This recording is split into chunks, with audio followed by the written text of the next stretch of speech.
வெண்பா இறந்து போனா முதல்ல சந்தோஷப்படக்கூடிய ஆள் யாரு அப்படின்னு கேட்டா இந்த ராஜேஸ்வரி தான்.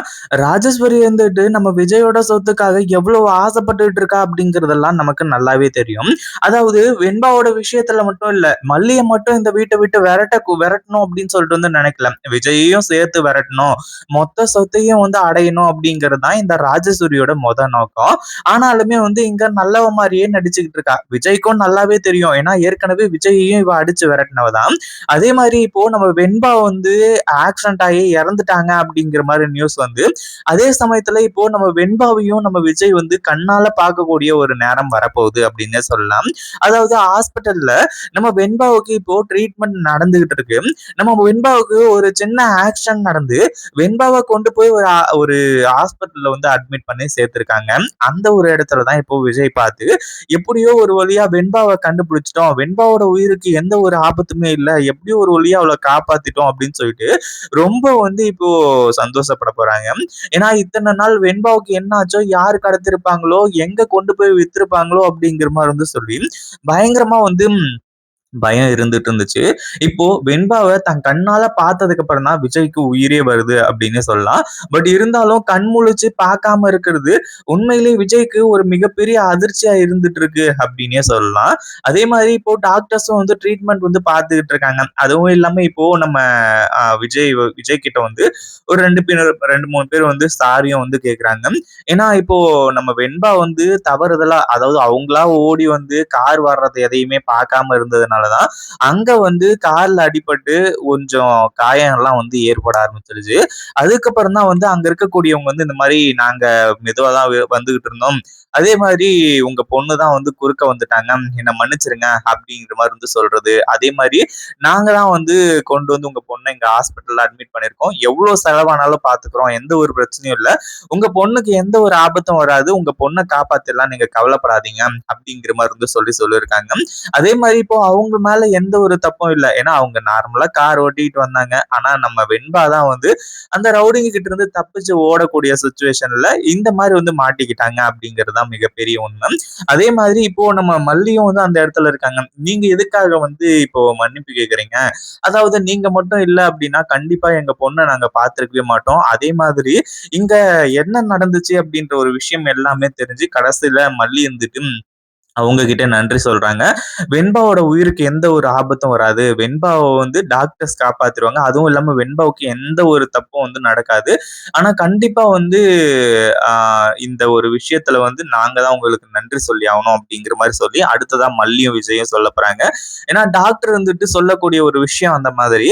அதாவது டாக்டர் வந்து ட்ரீட்மெண்ட் வந்து போயிட்டு இருக்கு இல்லையா, நம்ம விஜயம் வந்து ஐசியூல நம்ம வெண்பா இருக்கிறத பார்த்துட்டு பயங்கரமா கதறி எழுதிட்டு இருக்காங்க, வெண்பாவுக்கு எதுவும் ஆயிடக்கூடாது அப்படிங்கிற மாதிரி வந்து சொல்லி. அதே சமயத்துலதான் வந்து இங்க நம்ம விஜய் கிட்ட மல்லி வந்து சொல்றாங்க, இந்த மாதிரி விஜய் நீங்க எதுக்கும் கவலைப்படாதீங்க, எப்படியோ ஒரு வழியா அந்த கடவுள் வந்து வெண்பாவை நம்ம கிட்ட கொண்டு வந்து சேர்த்துட்டாங்க, அதே மாதிரி வெண்பாவோட உயிருக்கு எந்த ஒரு ஆபத்தும் வராது, இன்னும் கொஞ்ச நேரத்துல வந்து வெண்பாவுக்கு எதுவும் இல்லை அப்படிங்கிற மாதிரி வந்து சொல்லி டாக்டர் சொல்ல போறாங்க. அதுக்கப்புறம் வந்து எந்த ஒரு பிரச்சனையும் இருக்காது அப்படிங்கிற மாதிரி விஜய் கிட்ட சொல்றாங்க.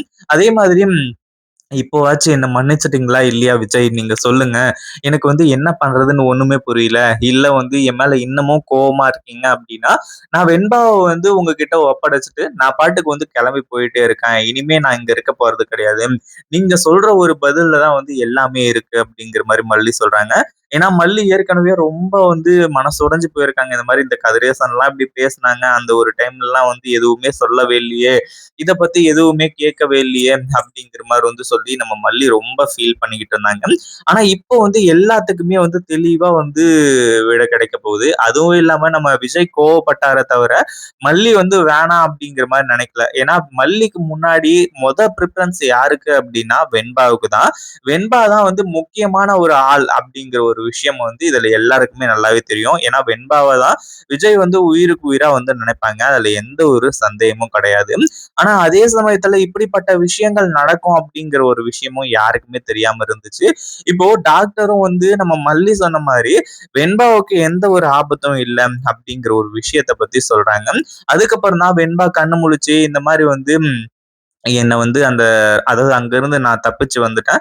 அதுக்கப்புறம் என்ன ரவுடிங்க தொரத்திட்டு வந்தாங்க. அதுவும் இல்லாம இந்த கார் ஓட்டிட்டு வந்தவங்க மேல எந்த ஒரு தப்பும் இல்ல. நான் தான் வந்து அவங்க கார் முன்னாடி போய் விழுந்துட்டேன். அவங்க வந்து அ கொஞ்சம் பிரேக் அடிக்கலனா கூட, கண்டிப்பா எனக்கு என்ன ஆயிருக்குன்னே தெரியாது அப்படிங்கிற மாரி சொல்றாங்க. விஜய், மல்லி இவங்க 2 பேரும் வந்து அந்த கார் ஓட்டிட்டு வந்தவங்க கிட்ட வந்து நன்றி சொல்றாங்க. உங்களால தான் என் பொண்ணு கிடைச்சிருக்கா.